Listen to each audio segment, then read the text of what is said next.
Everyone knows how climate change is already affecting us, and nowhere is it more impactful than the people of the Pacific Islands. They've experienced historic droughts, the highest rates of sea level rise in the world. A lot of people talk the talk, but we have a fellow with us here today, the Prime Minister of Fiji, who walks the walk, gets things done.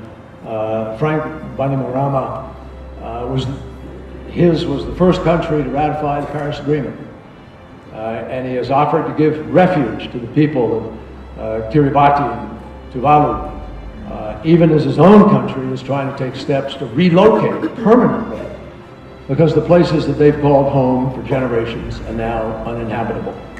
And that is why, as president of COP23, he's called for a grand coalition and urged climate action and leadership at every single level, in civil society, private sector, subnational governments, and we are profoundly grateful for that leadership.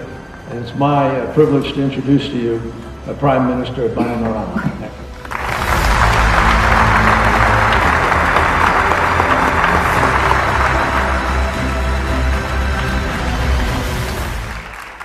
Bolemanaka, ladies and gentlemen, and good morning to you all. Ladies and gentlemen, for Fijians and for all the people who live in island states, the ocean is everything. It envelops us, it sustains us, it defines and inspires us. And it can also threaten us. It is our lifeblood and our highway. It is our playground and our vital natural resource. Our Fijian flag takes its color from the blue of our beloved Pacific, to which we are intimately and permanently bound. In the Pacific, as we watch the sea steadily steal our lands, and as we foresee wetlands, atolls, and barrier islands disappearing beneath the waves, we are driven to fight for our homes. When the coral reefs we love and depend on start dying before our eyes, we cannot contain our anger and sadness. When traditional fish stocks flee from our waters, we fear for our future. And when we sit fully exposed and defenseless before Category 5 cyclones, with no landmass to serve as a brake on the wind, we are frankly petrified. All of this is part of our daily life, especially if your home is a small island. So you can imagine, ladies and gentlemen, that when we see that in some quarters there is no sense of urgency to solve this crisis, we feel betrayed. And yet we are determined not just to survive, but to fight and conquer. We have long known that the global ocean is perhaps the single most important factor influencing climate. We know that the ocean both reacts to and influences climate-related events worldwide. It supplies nearly half the oxygen we breathe and absorbs over a quarter of the carbon dioxide we produce. Our oceans would be in trouble even if the world's climate was not changing from overfishing, pollution, acidification, and the sheer weight of human exploitation. But the interaction of ocean ecology and climate change is so profound and so intimate that we cannot attempt to solve the crisis of one without confronting the crisis of the other. We see it as a great opportunity, and we are grateful to have found a generous and willing partner in the government of Sweden to pursue this opportunity.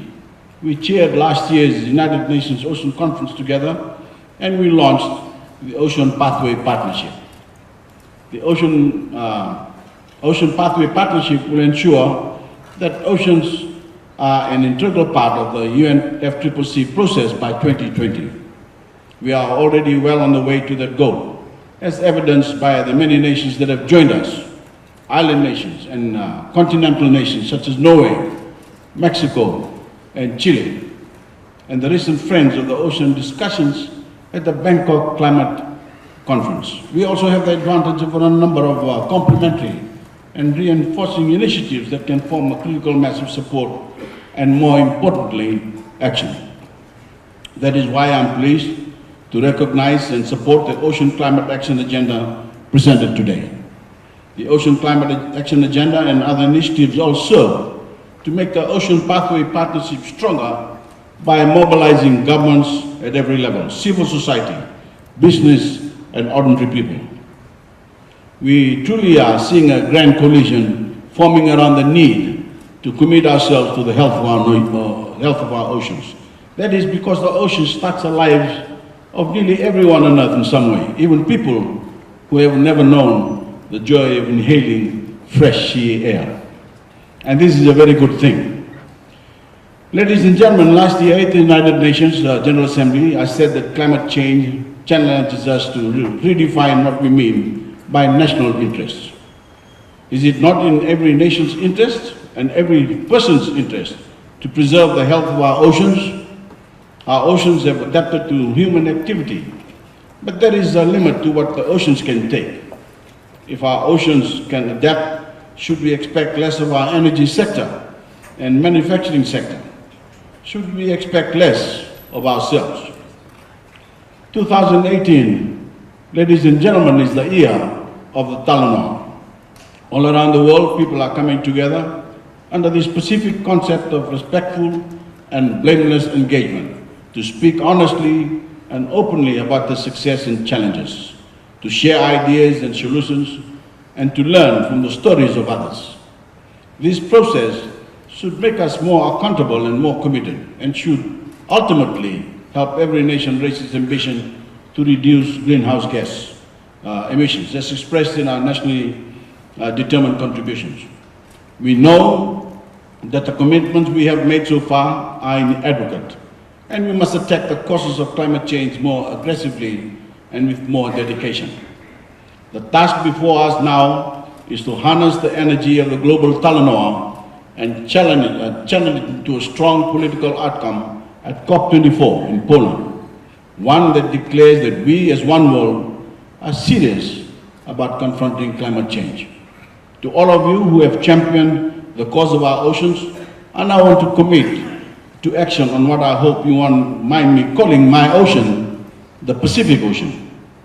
Fiji will take the lead by strengthening our NDCs to take action on the Ocean Climate Action Agenda. And on behalf of the people of Fiji and all Pacific people, I want to challenge the nations, states, cities, and communities that border the global oceans to make the same commitment. In the end, we need truly ambitious actions on every shore across the planet if we are going to arrest the warming of our planet and the degradation of our oceans. We cannot hold back 1 ounce of energy. Yes, we must take stock, but we must also take action together as a global community to respond to this crisis. And when we do, saving the oceans will be at the top of the list. Thank you.